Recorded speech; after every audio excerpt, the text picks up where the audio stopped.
afternoon. It is now 1:30 and we're recording like the 105th video of me trying to do this. We are going to be discussing the respiratory system. So I have my beautiful model here. Today he actually volunteered to help me explain the organs involved in the respiratory system and to show where they are. So as you can see, I highlighted in yellow the MVPs, most valuable players. Haha, creativity 100. First, we're gonna work our way to the bottom, starting with the nose. This is the nasal cavity. So this is actually my nose, as you can see, because we have the same nose ring. So this is the very first organ of the respiratory system. It intakes the oxygen-rich air from the environment, and it is coated with a mucous membrane which filters, warms, and moistens the air for it to travel into its next step, which brings us into the pharynx. This is part of the throat behind the mouth and nasal cavity. This is actually where the oral and nasal cavity meet. So when you breathe through your mouth, that's where the air would enter. That brings us to the trachea. So this is commonly known as the windpipe. So this is the main respiratory airway. Here you can see it is right there. It contains rings of cartilage that are also lined with ciliated mucus. The rings of cartilage to hold the structure open. That brings us into our next part, which is the larynx, also known as the voice box. When air passes through it, it vibrates, creating a sound, us talking, me talking right now. It is involved in breathing and producing sound and protecting the trachea against food aspiration, which brings us to the epiglottis, which I actually didn't highlight here because it is not part of this general diagram, but it is just the flap of tissue that would be right here that covers the trachea so food doesn't get inside of it. That takes us now to the... This happens so many times. I've been mispronouncing words basically the entire video. I said bronchi or something like that. It's bronchi or bronchi, but here's me editing now, fixing my mistake that I made, so you're gonna see me a lot, just letting you know. There's two major subdivisions you can kind of see here. It's kind of...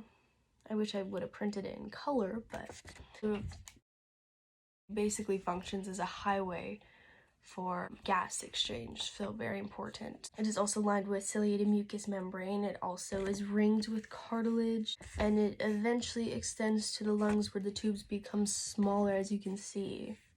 That now takes us to the alveoli. It is an air sac surrounded with capillaries for gas exchange. So there's actually multiple alveoli all over our lung. So that brings us to gas exchange.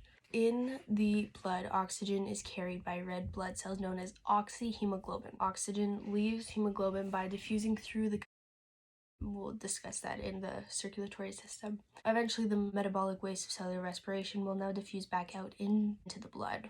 Before I get into the circulatory system, I do want to discuss the malfunctions or disorders that our lungs could have. So starting with asthma, it's very common in many people. It's basically an allergic response, and it's the narrowing of the bronchial tubes. So it makes it harder for you to breathe. There are inhalers for it that actually help open those back up so you can get more air in.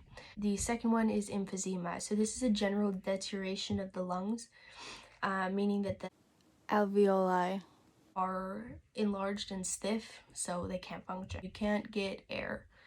Obviously very painful, very scary. So this now takes us to our circulatory system. So I have a beautiful diagram here as well. It delivers nutrients and oxygen to all the cells in the body. Arteries carry blood away and veins carry blood back. So there's two sides, as you can see. So the blue is the oxygen poor blood, red is oxygen rich blood. The right side of our heart receives oxygen poor blood from the veins and pumps it to our lungs, where it picks up oxygen and gets rid of carbon dioxide. So when we're breathing out, that's what's happening in our circulatory system. Every heartbeat, fresh oxygen is brought into the lungs. So the heart is actually divided into 4 chambers. The upper and lower part, which are the ones that are highlighted there. So the upper is known as the atrium and the lower is known as the ventricle. The right side of the heart is responsible for picking up the blood to the lungs where fresh oxygen is picked up.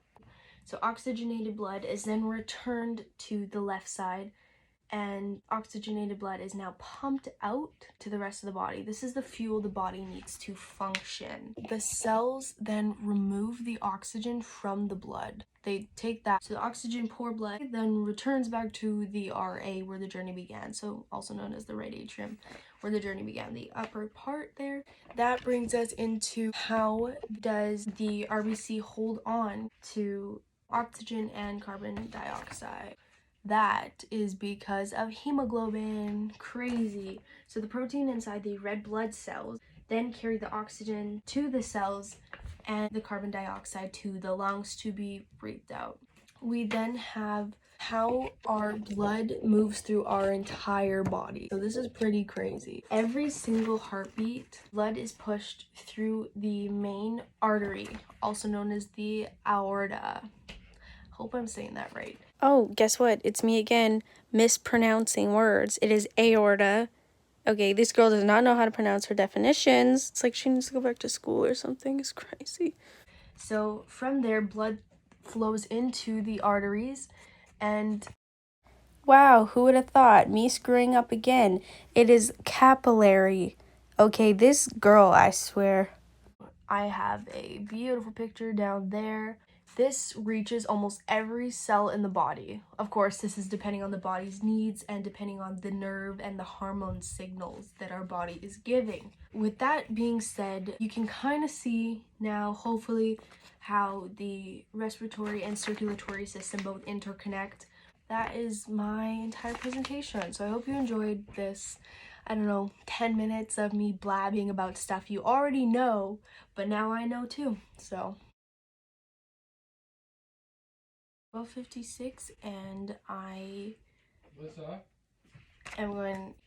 would you like a PB&J? Can you make me a peanut butter and jelly sandwich? PB and jam or banana? Please. Some soup? What kind? Chicken noodle? Yeah, chicken noodle would be fine. I'm just recording the video now, just so you know. Come up when you're done. I will.